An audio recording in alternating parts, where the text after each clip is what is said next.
Valéria, antes da gente começar o nosso papo, eu queria te agradecer em nome da Long Vision, entregando esse presentinho para você, essa lembrança. Ai, muito obrigada. Imagina, pode abrir, pode ver o que tem aí, porque tem coisas muito legais.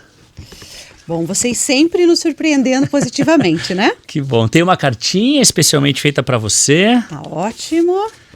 Mas que lindo. Tem um livro que talvez você não conheça, chama-se O Menino, a Toupeira, a Raposa e o Cavalo, com uma dedicatória. Olha, fantástico. Você vai gostar.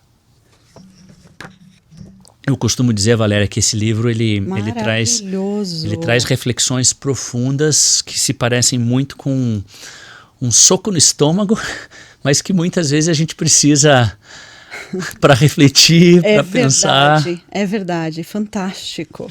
Fantástico, lindo. E a ilustração, não, você vai, que coisa maravilhosa, é incrível. Muito bonito. Quem muito trouxe para nós mesmo. na Long Vision foi a Penélope e virou um livro de cabeceira para todo mundo. Nossa, fantástico. Você sabe que a hora que eu vi esse livro eu pensei nela. É mesmo? Eu juro para você, eu pensei, isso aqui tem a cara da Penélope. Exatamente, foi ela, acertou em cheio. Lindo, muito obrigada. Ainda vem com uma xícara para você tomar um chazinho. Exatamente. E refletir sobre o livro. Exatamente. Maravilhoso. E com um coração verdinho de esperança. Boa.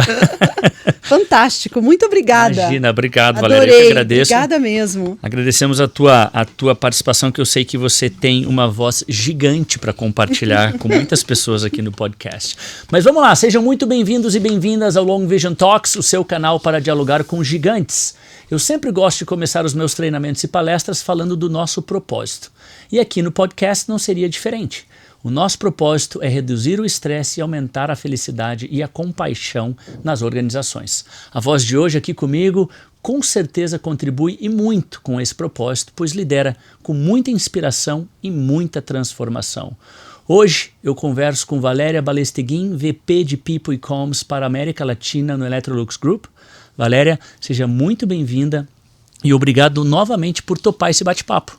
Obrigada a você, Edu. Uma honra estar aqui com vocês hoje, podendo compartilhar um pouquinho da nossa história. Não, vai ser muito legal, vai ser um papo descontraído, produtivo, profundo, você vai ver só. Para quem não conhece a Valéria soma mais de 25 anos de atuação no Electrolux Group. Ao longo desse tempo ela desempenhou diversas funções no Brasil e na Suécia, sempre com o mesmo propósito: transformar para melhor a vida das pessoas, ajudando elas a performar em uma companhia que as respeita e proporciona oportunidades de desenvolvimento. É verdade. Eu queria que você contasse um pouquinho do teu histórico de carreira, de onde você começou até onde você está hoje. Se você puder contar essa história para nós. Tá legal. Uma história longa, né? Muitos anos de Electrolux, mas o que eu acho interessante contar da minha história é que ela é um pouquinho diferente das pessoas que começaram em indústria, né? Eu sou formada em magistério e pedagogia. Então, o meu curso é todo minha formação na área de educação. Uhum. E quando eu fazia faculdade de pedagogia, a gente falava muito sobre educação infantil. E eu tinha uma matéria sobre educação de adultos que estava me chamando muito a atenção, que era um pouco diferente. Eu sempre fui muito curiosa. Eu falei, o que será que tem aí nessa área de educação de adultos?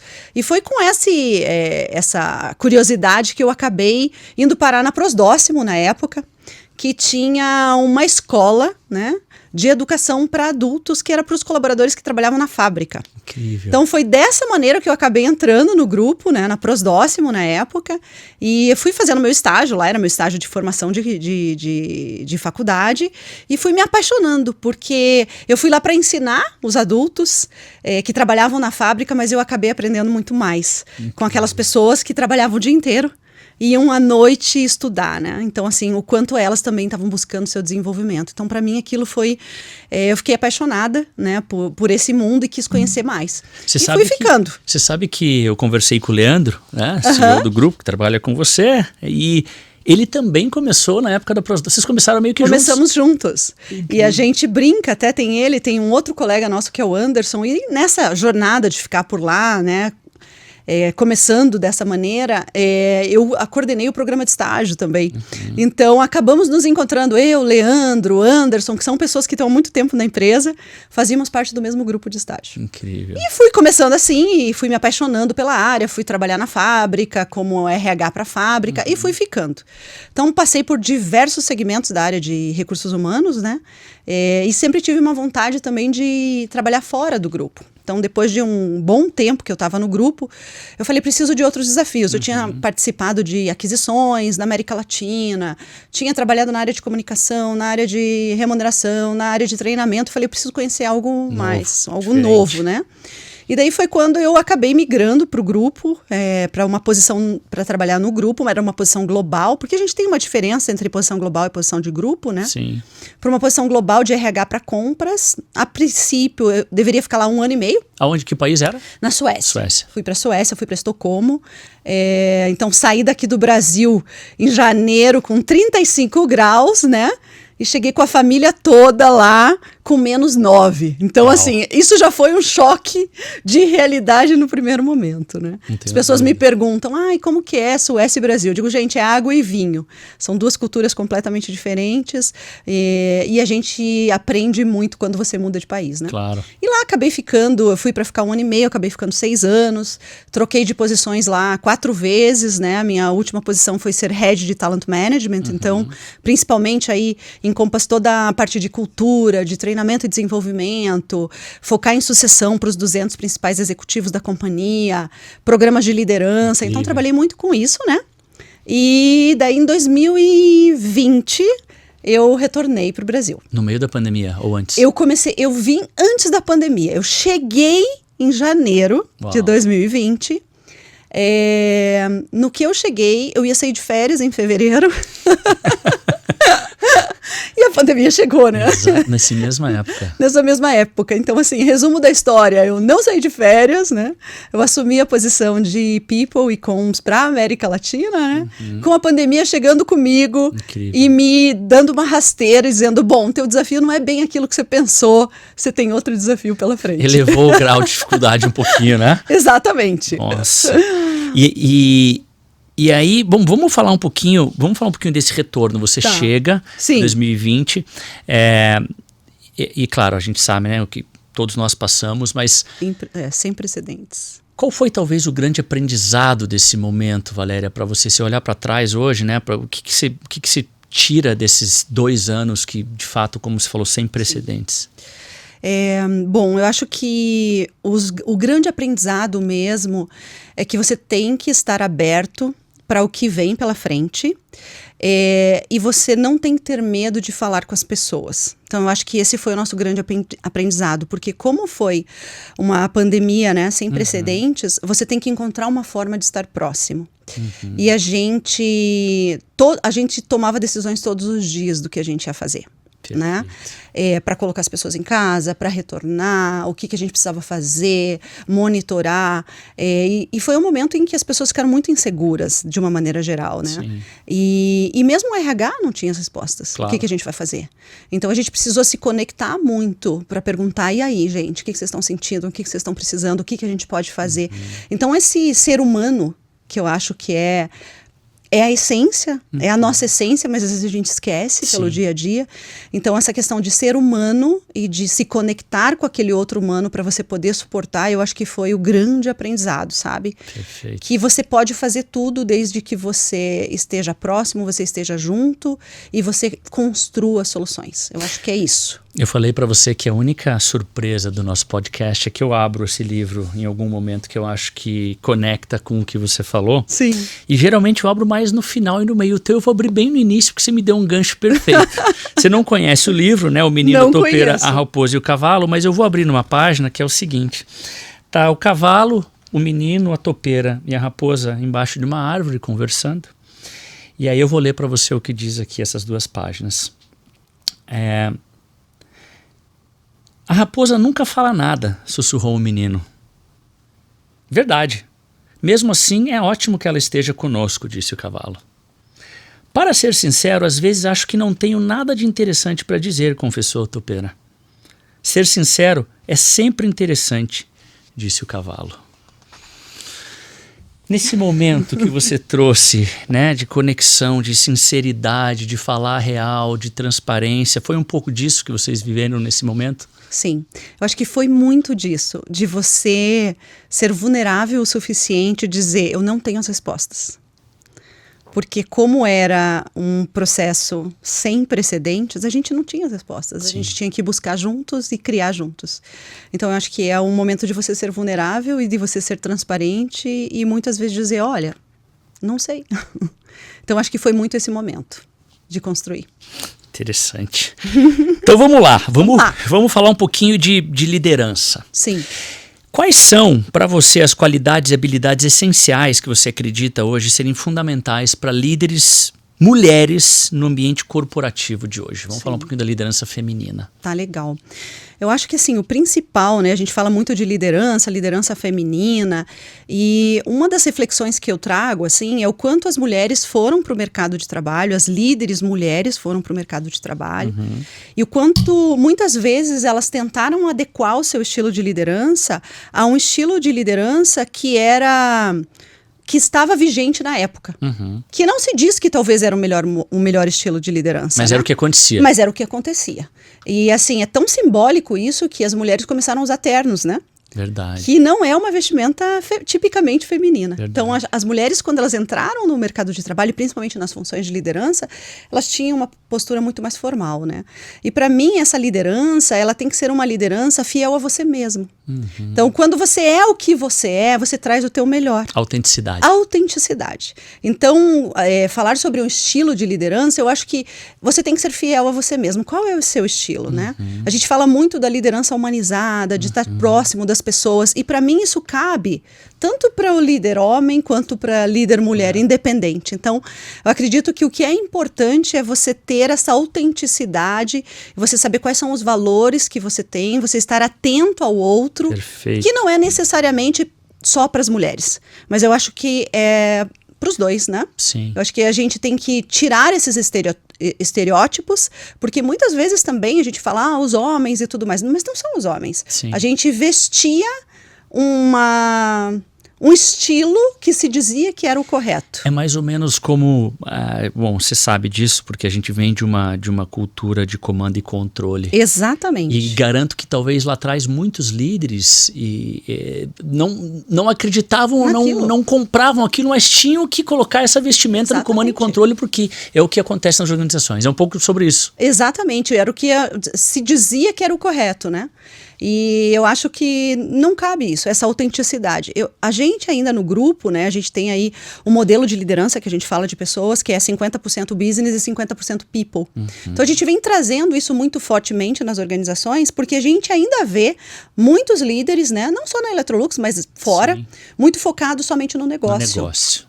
E daí você foca no que e esquece no como, né? Sim. Então, um líder mesmo, ele precisa olhar para as duas coisas. Como que eu lido com os meus objetivos de negócio, mas também como que eu desafio as pessoas a performar, a entregar o seu melhor. Como que eu tenho um time que seja diverso e diferente de mim, não exatamente igual a mim. Sim. Então, essa combinação é que é a beleza, né? Quando Sim. eu olho o que eu tenho que entregar, como que eu tenho que entregar e as pessoas que fazem parte disso, né? Então é muito isso, tirar esse estereótipo, olhar para si, para sua autenticidade, mas também considerar os dois pontos, que é a parte de negócio e de mas pessoas. Também a parte de pessoas. Eu acho que isso é o que faz aí a diferença para qualquer líder, né? Tá próximo das pessoas, conversar com as pessoas, saber o que está acontecendo, se interessar, né? Sim. Ser humano. Não, fantástico. Você falou de vulnerabilidade, quero aproveitar esse gancho, e aí eu tenho uma pergunta para você, né? Nessa tua trajetória, nesses 25 anos de atuação no grupo, né? Teve algum momento em sua carreira em que a vulnerabilidade se fez presente e você abraçou isso e se tornou uma ferramenta poderosa para fazer essa liderança com as pessoas ou para conectar mais com as pessoas? Queria escutar um pouco de você. Você nessa tua posição agora de VP, olhando para trás, consegue fazer algumas conexões?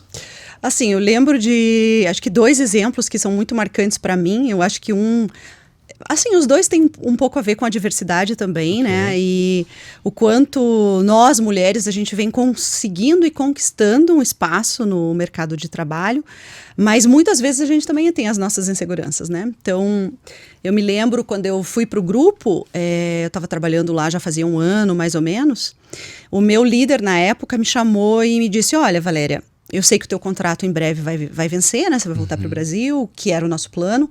Mas eu tenho outros planos para você. Eu tenho uma posição de vice-presidente que abriu na área de operações, vice-presidente de RH, né? Para a área de operações.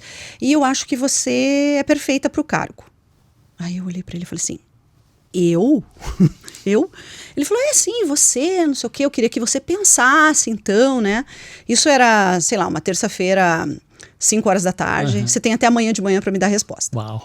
E daí eu fiquei naquela, puxa vida, mas será que, né? Eu fiquei ali, será que eu falo o que eu quero, o que eu não quero, né? Será que eu tenho as capabilities, as competências necessárias? Eu fiquei muito insegura na hora, né?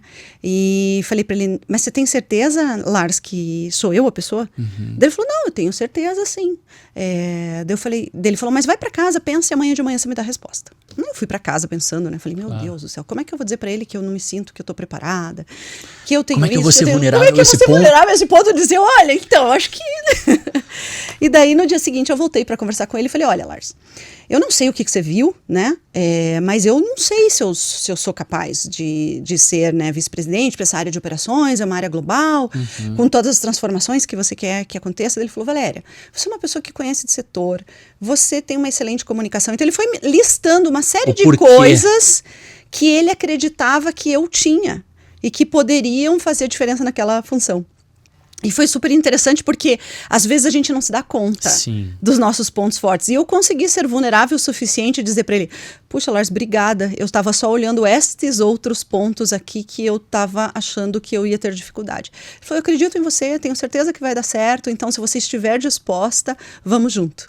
Que legal. E assim, era uma posição, foi a minha primeira posição de vice-presidente. Eu estava falando com o head, né, o CHRO, do grupo Electrolux. Então, assim, você ser vulnerável com o teu chefe número 1 é muito arriscado, de certa forma, mas eu consegui. Então, mas talvez porque também você já tinha uma relação de confiança boa com ele. Sim. Né? Por mais que aquilo aqui pudesse te segurar de certa maneira, e justamente por isso as minhas preocupações, como é que eu vou ser vista, como é que isso vai chegar para ele, essa relação de confiança faz com que seja um pouco mais fácil. Exatamente. E ligado a essa questão da confiança, eu também não queria desapontá-lo. Claro. Então eu pensava assim, e se eu não der certo, né? Na verdade, não é só o meu fracasso, mas é o fracasso dele. Claro. Então essa relação de confiança me fazia ter essas dúvidas.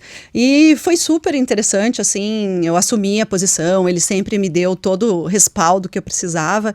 E assim, foi uma experiência incrível, assim, foi muito interessante. Que legal, o poder da vulnerabilidade, né? Sim. Eu falei bastante com o Leandro sobre vulnerabilidade, e CEO aqui na América Latina, Electrolux, e a gente falou muito sobre o limiar entre vulnerabilidade e performance, né? Não confundir vulnerabilidade com permissão para não performar. Exatamente. Eu acho que esse é o grande X da questão, né? Para as equipes de alta performance, para a liderança.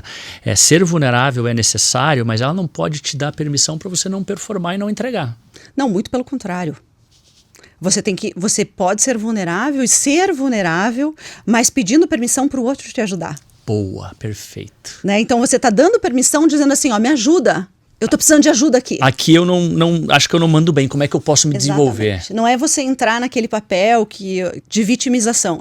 Eu não sei fazer, então eu não tô performando, mas eu te avisei que eu não sabia fazer. Não, eu acho que é o outro. É um outro ângulo, né? É você trazer o outro junto e dizer, me ajuda.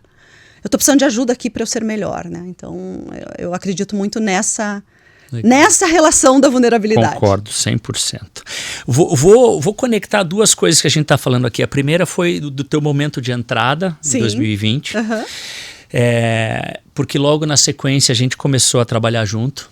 E eu quero fazer aqui, fiz para o Leandro, quero fazer para você em público um agradecimento, porque eu sou muito grato à Electrolux. Vocês estenderam a mão para nós, acreditaram em nós num momento muito difícil. Eu acho que a gente está aqui hoje sentado conversando muito por isso, porque no momento de dificuldade vocês estenderam o braço e a gente fez uma jornada muito bonita online. Verdade. Que está se transformando, já está agora no segundo, terceiro ano de atuação já no presencial. Exatamente. Né? Eu estou falando da jornada dos 5 comportamentos, do 5 Behaviors, que a gente começou com a equipe do C-Level, o Leandro, e hoje cascateamos para todos os VPs e agora a gente está no segundo ano descendo mais um nível. Então a minha pergunta para você, como é que você vê o impacto dessa metodologia na cultura organizacional da Electrolux hoje aqui?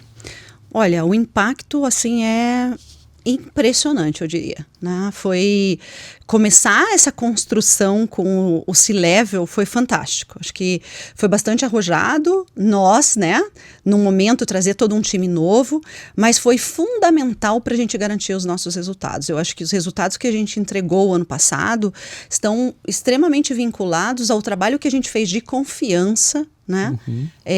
Construindo ali com os 5 Behaviors e da forma que a gente fez essa construção. Então, o fato de termos feito um dia inteiro de treinamento, mas ao mesmo tempo ir trabalhando isso a cada 2, 3 meses, fez toda a diferença.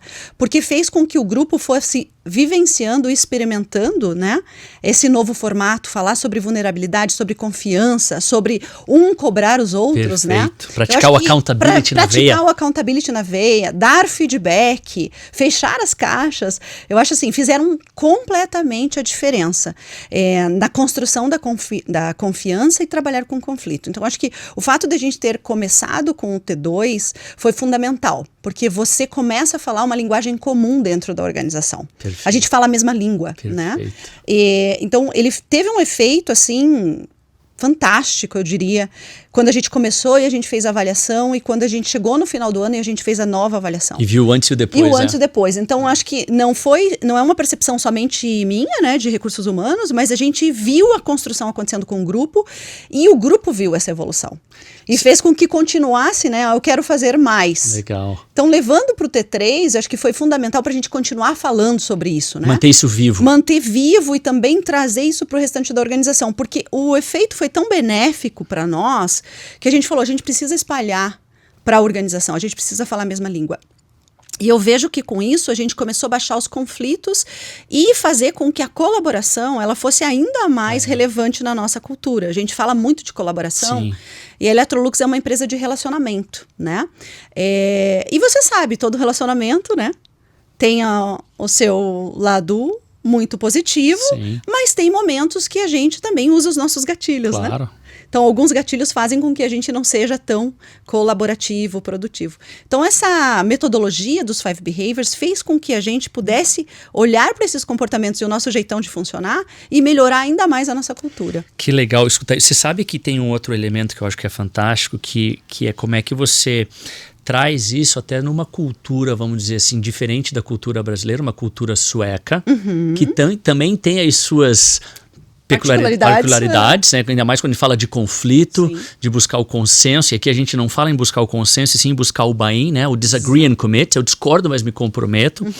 Mas para mim o mais interessante de tudo é que quando eu entro em organizações onde eu não começo pelo C-Level, onde eu começo com uma diretoria, ou não, isso aqui é um trabalho para ser feito pelo middle management, pela gerência. Geralmente o que eu escuto é, mas o C-Level já fez, eles têm que passar por isso aqui também, porque tem disfunções lá em cima. E eu acho que o grande lance aqui é que toda equipe, toda família tem as suas disfunções. Sempre.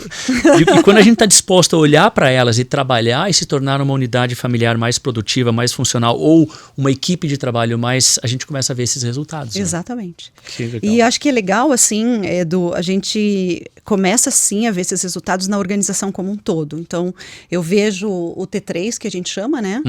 Falando essa linguagem dos 5 Behaviors. E querendo saber mais, conhecer mais, né?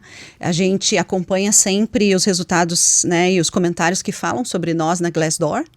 E eu consigo perceber hoje comentários mais positivos sobre a nossa liderança. Olha só. Então, a gente começa a sentir os efeitos, né? Externamente, não só internamente. Fantástico. E um outro ponto que me chamou bastante atenção é que nós temos um prêmio que a gente chama de Teamship Award, que é um prêmio de colaboração. Tá. Então, Globalmente. Globalmente. Então, você envia para as regiões precisam encontrar projetos onde elas tiveram que colaborar com outras funções, então não é só dentro da sua função, Equipes grandes, eles têm que apresentar qual foi o projeto, qual foi o resultado do projeto e por que esse projeto foi bem sucedido. Muito focado no relacionamento, né? Na colaboração, enfim. E esse ano, a gente teve o maior número de inscrições da história da América Latina. Uau. No Teamship Award. Não sabia dessa. Então, eu acho legal. que esse é um resultado, é um fruto desse trabalho que a gente está construindo juntos. Então, para mim, é uma transformação cultural que a gente está fazendo.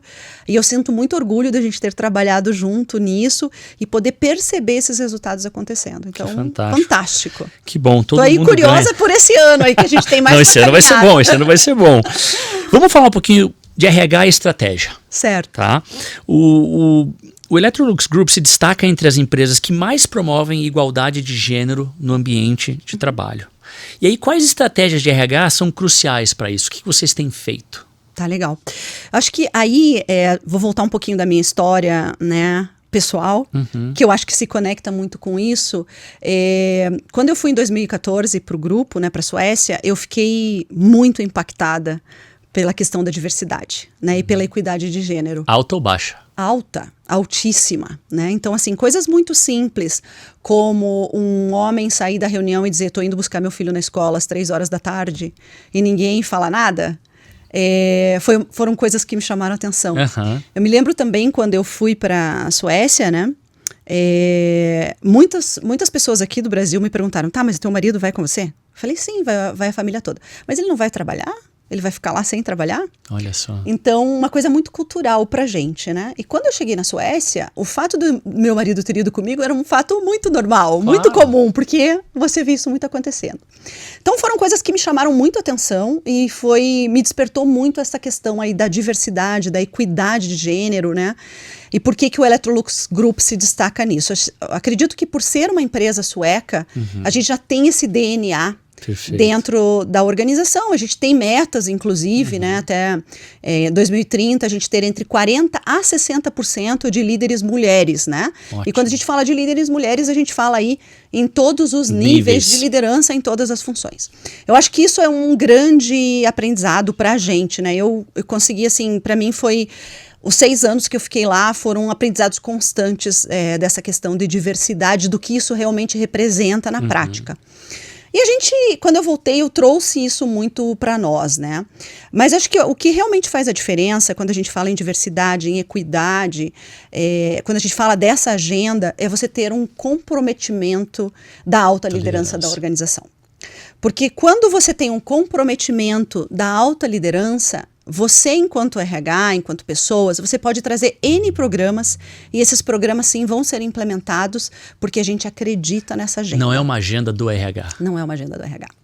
Porque o que eu vejo acontecendo muitas vezes é o RH criando um comitê e o comitê fica ali fomentando ações que muitas vezes são só ações de comunicação. Sim. Isso não vai mudar o que a gente precisa. Sim. Então você precisa ter esse autocomprometimento da organização, trazer os líderes para essa causa, para que sim, nós fizemos aí várias ações. A gente tem subcomitês, né, das 5 afinidades, né, dos grupos de afinidades.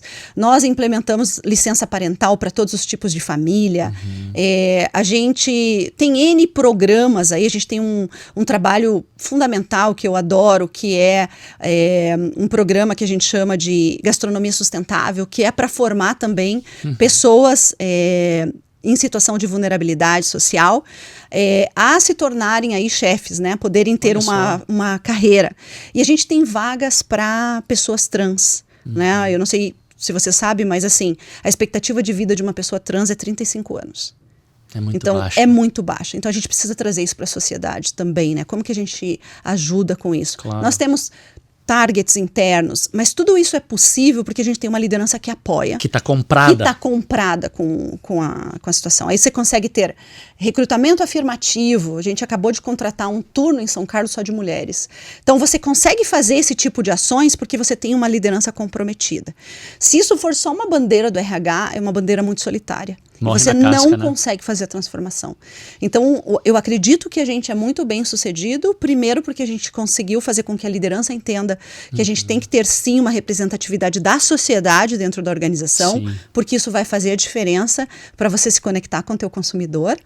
E o RH tem que estar atuante para entender o que é importante, quais são as bandeiras, quais são as causas. Que não é só eu falar sobre isso, mas eu ter ações efetivas que mudem essa agenda e que traga essa representatividade para dentro da organização. Então, acredito muito nisso, ter mulheres em shortlist, né, de posições. Hoje a gente tem várias mulheres, né, que são plant managers, eletricistas, soldadoras, que são profissões que eram consideradas tipicamente masculinas. Então, eu consigo trazer isso para dentro da organização, entendeu? Me diga uma coisa. Eu sou apaixonada por esse tema, Não, dá para ver. Não, vamos aprofundar. E como é que você vê isso quando a gente vai para outros países aqui da América Latina? Sim. Você vê alguns desafios? Porque eu estou falando isso porque eu conversei com a Patrícia Bobato. A Patrícia é CHRO do Grupo Tigre. Certo. E ela contou uma experiência que ela teve numa planta na Argentina, onde eles falaram assim, não dá para contratar mulher para operação. E um dos gerentes comprou essa briga e contrataram 3 mulheres, depois foram as mais bem avaliadas, que mais produziram. Então eu queria escutar um pouquinho se você também tem um pouco dessa experiência em outras regiões. Eu acredito que sim, e os desafios são diferentes, né? Então a gente tem aí necessidades distintas em cada um dos países. Sim. Né? Eu vejo assim, a Argentina sim, para mim acho que dos países mais sexistas ainda que eu vejo, eu acho que a Colômbia é mesmo. Aqui a gente tem mais, a gente percebe isso com mais clareza, né? Nós passamos por isso no Brasil há muito tempo atrás, quando eu entrei na Electrolux, a gente teve a mesma situação, né? Eu ouvi um líder falar para mim que fábrica não era um lugar de mulher, né? Então, quando eu conto para você hoje que a gente tem plant manager mulher, isso me dá muito orgulho. Claro. Então, lá a gente tem uma plant manager mulher no Chile. Mas no Chile eu tenho um outro tipo de preconceito, que é um preconceito contra os imigrantes. É mesmo. Então, lá para mim isso é muito mais forte do que no Brasil. Então, eu tenho um trabalho diferenciado para que eu possa endereçar esse tema. Então, eu encontro algumas dificuldades diferentes em cada um dos países ali da América Latina. Mas eu tenho sim essa situação, como eu te falei, na Colômbia, né, que eu percebo muito claramente isso, e a gente tem uma general manager mulher lá. Incrível. Então a gente vem trazendo forçando algumas curvas também que a gente fala, mas ao mesmo tempo endereçando isso. Mas eu entendo que na América Latina sim a gente tem alguns desafios ainda com relação à equidade de gênero, mas a gente tem outros ali que são até um pouco mais fortes, eu diria, do que a gente tem aqui. Na Argentina, por exemplo, a gente fez agora, implementou agora, esse mesmo programa que a gente tem de gastronomia sustentável, a gente implementou na Argentina, com vagas afirmativas para trans. Então, também foi assim, algo disruptivo. Algo disruptivo.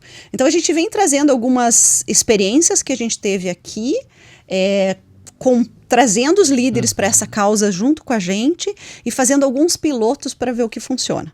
Mas sim, a gente tem um caminho grande para andar na América Latina ainda. Interessante.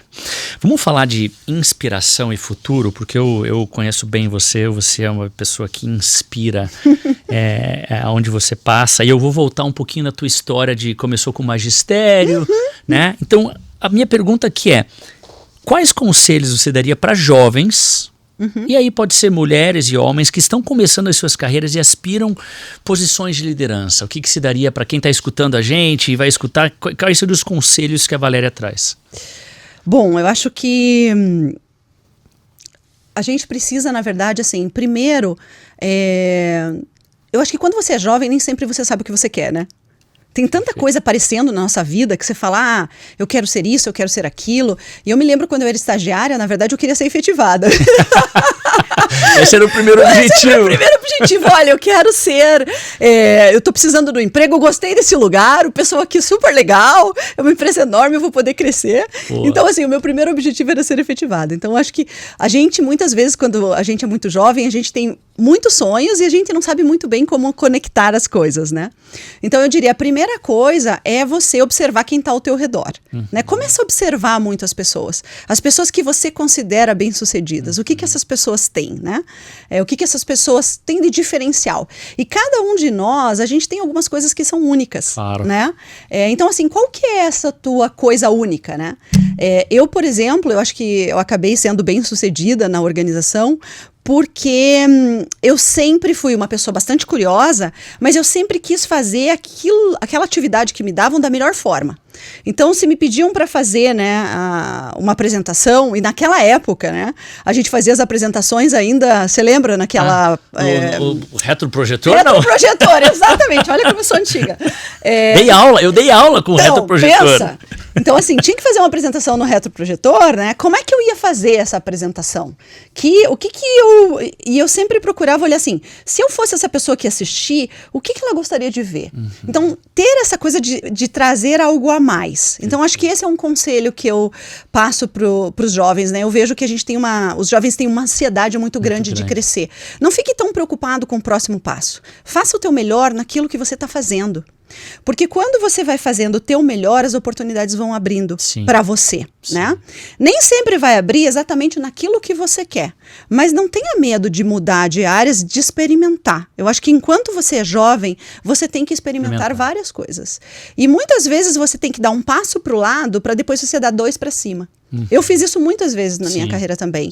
E eu vejo que hoje as pessoas acabam ficando muito nessa... Não, com 20 anos eu tenho que ser isso, com 30 tem que ser aquilo, com 40 tem que ser diretor. Quem disse que você tem que ser com 40? Exatamente. Você tem que ser diretor? Ninguém falou. Ninguém. Então acho que a gente precisa... O meu conselho seria, aproveite os momentos, aprenda com aquilo, encontre olhe para as pessoas que estão em posições que você gostaria e diga quais são os conhecimentos, as habilidades, o comportamento que essa pessoa tem que eu preciso desenvolver. Legal. E eu até faço um disclaimer aqui, né? Quando eu entrei na Prosdóxima, era uma empresa nacional. Sim, familiar, né? Familiar, né? Era uma empresa excelente e tudo, mas daí, de repente, ela foi comprada. Logo que eu fui efetivada, ela foi comprada, virou uma empresa multinacional. Aí o que eu observei, né? Os gerentes, todo mundo estudando inglês. Daí eu disse, meu Deus, acho que agora eu vou ter que estudar inglês. Né? E foi, assim, um grande desafio para mim, porque você aprender inglês depois que você é adulto, né? Que é um desafio maior. Um desafio maior. Então, assim, mas foi uma coisa que eu vi que precisava e eu fui me desenvolver. E olha só, se não tivesse desenvolvido, provavelmente essas oportunidades fora não teriam aparecido. Não teriam aparecido ou você não ia conseguir abraçá-las, não ia pegar. Conseguir. Exatamente. Então, acho que isso, olhar essas coisas para você você ver o que você precisa ter. E um outro conselho que eu daria, assim, não se compare com o outro. Cada um tem a sua história. Eu vejo muito isso na área de pessoas, né? Mas fulano já está em tal lugar e eu ainda não estou. Cada um tem a sua história, tem o seu momento, tem as suas capabilities que são únicas, tem o seu comportamento que é único, que vai fazer você chegar. Então, assim, não fique se comparando. Trace a tua história, né? A gente estava falando um pouco sobre isso, né? No início aqui, e hoje acontece isso com uma frequência muito grande, porque você entra no LinkedIn, você começa a ver no Instagram, então essa comparação está em todo lugar. Sim. A gente faz ela digitalmente, presencialmente, isso é muito ruim. É péssimo, por quê? Porque você começa a viver a vida do outro.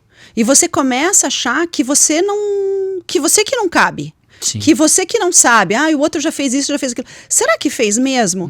Eu até faço uma provocação, né? Eu tenho visto muito as pessoas olhando o Instagram e férias e show e todo mundo postando. Será que a pessoa realmente está vivendo aquele momento e aproveitando aquele momento?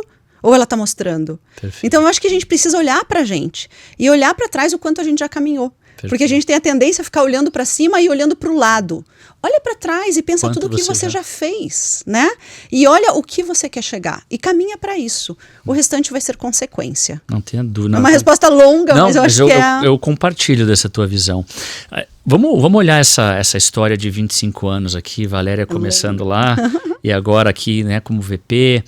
Eu tenho certeza que é uma história com altos e baixos. Sim. né?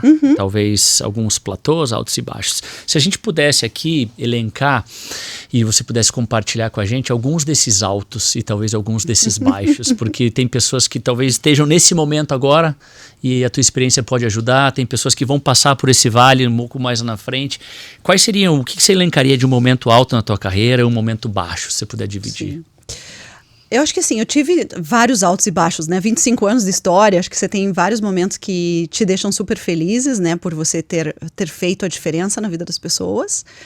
E tem momentos que você, tipo, você também tá mal, né?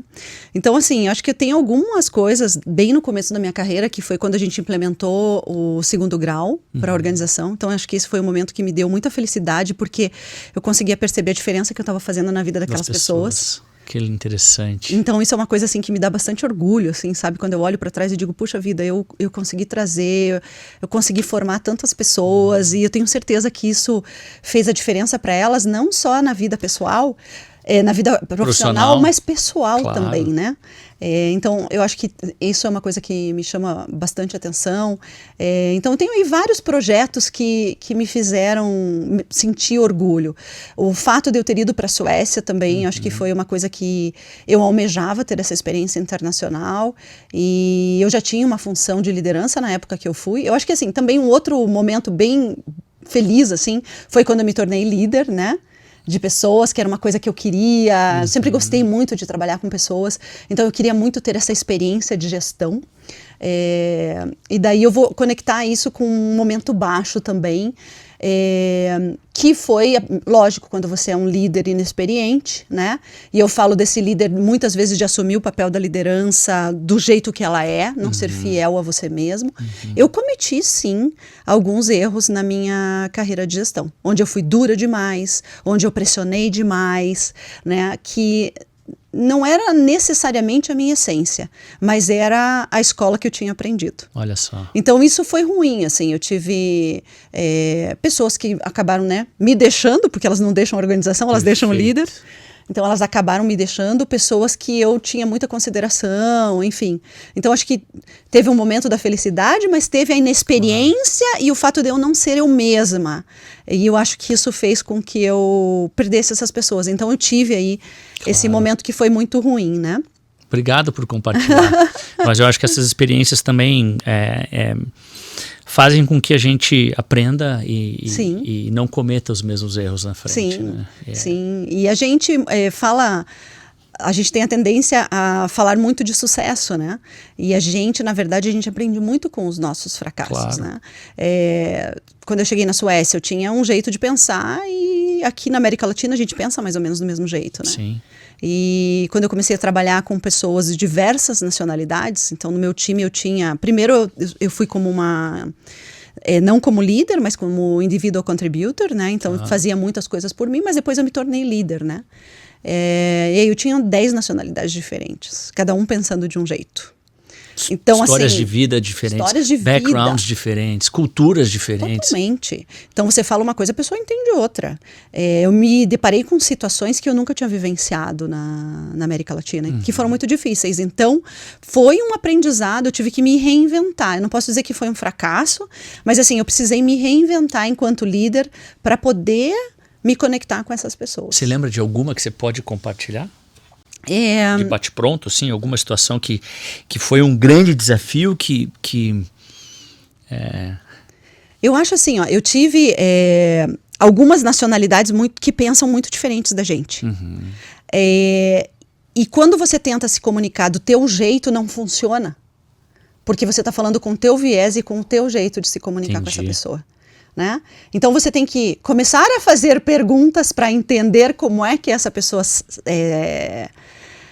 como é que ela pensa para que ela possa cumprir um objetivo. Então o que aconteceu é que eu estava tendo muita dificuldade com essa pessoa em performar. A pessoa não estava performando. E o meu estilo de gestão não estava funcionando, porque da forma como eu falava, da forma como eu me comunicava, a coisa só piorava. Entendi. Eu falei, meu Deus, e agora? O que eu vou fazer com essa pessoa, né? Incrível. Então eu precisei encontrar uma outra maneira de fazer com que essa pessoa performasse. Entendi. No final acabou sendo bem sucedido, mas isso me desgastou um monte, Claro. porque eu disse assim, mas tem alguma coisa errada comigo, não é possível. Quebrou alguns paradigmas. Quebrou alguns paradigmas. E, enfim, no final a gente acabou se acertando, tinha aí algumas barreiras de comunicação, tinha algumas questões de viés de gênero também, por eu ser uma líder mulher.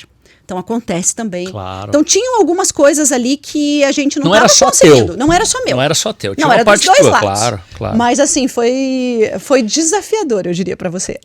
Eu imagino. Nossa, que papo bom, né? O tempo passa rápido aqui, a gente tá se encaminhando meio que pra parte final. Eu tenho mais algumas perguntinhas, mas talvez a última aqui, que eu acho que ela é bem importante. Qual é a principal lição, se você puder compartilhar com a gente, que você aprendeu? Eu acho que você já trouxe um pouco dessa resposta em vários momentos aqui da nossa conversa, mas qual foi a principal lição que você aprendeu em sua jornada de liderança que você gostaria de compartilhar com os nossos ouvintes? O que fica assim de lição ao longo desses 25 anos de experiência em culturas diferentes, pessoas diferentes, línguas diferentes, idioma, que você pode compartilhar? Eu vou te dar uma resposta que é muito básica, mas ela é difícil de se fazer na prática, né? Quando você tem uma história de liderança de muito tempo. Eu acho que é ser o líder facilitador. A gente tem, e assim, a história que eu percorri, que muitos líderes percorreram, é que o líder tem que dar as respostas, né? O líder, ele tem que saber tudo. E não é isso. Então, acho que a principal lição é como é que você vai se transformando nesse líder facilitador. Me fala um pouquinho mais do líder facilitador. Esse líder facilitador que é você fazer com que o teu time brilhe, né? Com que o seu time traga as respostas. Porque, na verdade, quando a gente está recrutando, né? A gente busca os melhores no mercado. Sim. Você faz lá um job description de tudo que você quer, de comportamento e tudo mais. Só que muitas vezes você esquece que você trouxe aquela pessoa com todos os skills e você quer dar a resposta e dizer para a pessoa como ela tem que fazer a coisa. Perfeito. Então, esse líder facilitador é isso. Como é que eu facilito para que essas pessoas entreguem o seu melhor, que elas tragam, porque muitas vezes elas vão trazer uma solução muito melhor do que a tua e muito mais rápida. É para isso que eles estão lá. Então, como é que eu me torno esse líder? Como é que eu tô próximo o suficiente para conhecer essa pessoa também, saber o que motiva essa pessoa e dar o desafio para ela? Então, parece simples. Eu vou além. É difícil pra caramba, porque o líder facilitador é um líder que precisa ser um líder vulnerável. Totalmente. De saber que, ele tem skills e conhecimento a mais do que eu nessa área. Deixa ele brilhar. Então, é isso. Não é simples, não. Não é. Passa pelo ego. Sim. De deixar o meu ego de lado e saber que eu estou apenas aqui facilitando para que o meu time brilhe e traga melhores soluções para o negócio. Eu fiz parte, não é? Legal, interessante, hein? E assim, até voltando ao meu exemplo que eu falei ali dessa pessoa que eu gerenciei fora, né? Que a gente tinha aí uma série de dificuldades. O que eu fiz? Eu procurei alguém daquela nacionalidade, sentei com aquela pessoa e falei, olha, eu tô precisando que você me conte um pouco como é que vocês são. Como é que vocês agem? Né? Qual o estilo de pensar? Eu não estou conseguindo me comunicar com uma pessoa. Incrível. Você me ajuda? Então, assim, é isso, né? É você também entender quais são os teus pontos vulneráveis para você continuar aprendendo. Então, para mim é isso. E se desenvolver. E não entrar naquele ciclo de vítima. Não. É perfeito. É isso. Eu acho que é o líder facilitador, mas é o líder que aprende também, né? Porque você tem que estar antenado a tudo que está acontecendo. Claro. Então, se você também fica ali no alto, né, da sua liderança, você está fadado ao fracasso. Então você tem que estar, assim, aprendendo o tempo todo. E como é que você conecta? Eu vejo várias conexões, mas vou jogar a pergunta para você. Como é que se conecta isso com algo que a gente vem falando juntos já? E a gente vai praticar esse ano juntos, que é o Leader for All. Um líder para todos. Tem uma conexão? Totalmente. Acho que assim, totalmente. Quando a gente fala do Leader for All, a gente está falando aí de um líder humanizado, um líder que consegue trabalhar com todas as pessoas, né? Que é uma pessoa muito desenvolvida no seu comportamento. Essa liderança facilitadora que a gente está falando nada mais é do que esse líder humanizado, né? Esse líder que está atento ao que está acontecendo. Porque as pessoas são diferentes. Então não adianta você querer dar a mesma resposta para todos, né? Mas o que é o mais importante é como é que você ajuda as pessoas a performar no seu melhor. Porque ninguém sai de casa para errar, né? Sim. Ninguém sai de casa para fazer as coisas... Não, hoje eu vou irritar meu líder, eu vou fazer propósito. de propósito. Não, né? Então, assim, como é que eu me transformo nessa liderança que é inspiradora? Porque é tão bom quando você tem um líder que te inspira e que te faz pensar diferente, que te desafia, né? E muitas vezes, né, que inspira o Eduardo por um motivo, mas que inspira a Valéria por outro motivo. E ó, que bom! Que bom! Exatamente, isso. Exatamente. E assim, eu acho que nenhum líder também, ao mesmo tempo, quer ser visto como, putz, que saco, eu tenho que trabalhar com aquele líder. Eu acho que ninguém quer ser assim. Então, acho que você tem que ter também muito autoconhecimento para você continuar aprendendo o tempo todo. Sim. Né? Eu não falei que é um bate-papo que passa rápido? A gente tá chegando no fim, Valéria. Passou Infelizmente, nossa, passou super rápido. Muitos exemplos, acho que muita troca, muito legal. E para a gente poder fechar, assim, se você tivesse uma mensagem final para quem está nos escutando ou para quem está passando por alguma dificuldade em termos de liderança, ou alguma mensagem que você queira trazer aqui que você talvez não trouxe antes da gente finalizar o nosso episódio, o que seria essa mensagem? Bom, a primeira coisa é que tudo passa, né? Então, assim, tanto os altos quanto os baixos. Acho que essa é a primeira mensagem, né? Isso que você está passando não vai durar para sempre. Seja o sucesso ou seja o fracasso. Boa, boa. Então, assim, aproveite cada um dos momentos. No sucesso, para você entender o que é que você fez de bom naquilo e que pode te impulsionar para frente. E nos fracassos, que lições você tira disso? O que você poderia fazer diferente da próxima vez? Eu acho que quando você consegue fazer essa análise o tempo todo, né? De que por todos os pontos de vista. O que eu fiz que, puxa, eu não deveria ter feito? O que eu falei? Que comportamentos? Que técnicas? O que eu poderia ter feito de uma maneira diferente, né? E no sucesso a mesma coisa. O que funcionou super bem aqui que eu posso pegar essa experiência e repetir para o futuro? Eu acho que se você olhar, né, e você viver intensamente esses momentos e tirar essas lições, isso vai te fazer ser uma pessoa completamente diferente. E quando eu falo disso, eu estou falando da sua vida pessoal e da sua vida profissional. Porque a gente tem altos e baixos na nossa vida pessoal e na nossa vida profissional. E se você aprende com as coisas boas e com as coisas ruins, você se torna um ser humano melhor. Claro. Que eu acho que todo mundo está aqui, né, para ser feliz. E evoluir. No fundo, a gente está aqui para ser feliz e para evoluir. E a gente só vai evoluir com esses percalços pelo caminho também. Porque vida perfeita não existe. Não existe. Né? Ela é feita desses momentos. Então, eu acho que para finalizar, eu acho que esse seria aí a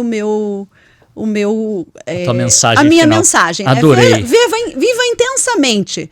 Seja no momento que você está super bem, mas seja no momento que você também está lá embaixo. Vai passar. As duas coisas vão passar. O que vai ficar são as lições aprendidas nesses dois momentos. Fantástico. E aí eu fecho com aquela máxima, né? Nem tudo é tão bom quanto parece e nem tudo é tão ruim quanto parece. Exatamente. Valéria, adorei o nosso papo. Descontraído, produtivo, profundo, com muitos insights, inspirador, Obrigada. Assim como você. Queria agradecer mais uma vez a oportunidade de estar com você aqui, de te escutar. A gente tem uma longa jornada ao longo desse ano juntos. Exatamente. A gente vai se ver em alguns momentos. Muito obrigado. Obrigada a você. Eu tô aí contando que eu possa vir contar novamente aqui para o time o impacto positivo que eu tenho certeza que a Long Vision vai nos fazer com que aconteça aí durante esse ano que a gente tem pela frente. Com certeza, não tenho dúvida disso. Valéria, obrigada, Edu. Maravilhoso bate-papo, galera. Esse foi mais um Long Vision Talks, dessa vez compartilhando a voz dessa gigante, Valéria Balasteguin, VP de People e Comms para a América Latina no Electrolux Group. De novo, obrigado a você pela participação e aos nossos ouvintes e colaboradores. Quer saber mais sobre histórias fantásticas de grandes líderes? Curte aqui o nosso canal, segue a gente e compartilhe os episódios com quem precisa daquela grande pitada de inspiração. Até mais, pessoal. Tchau, tchau.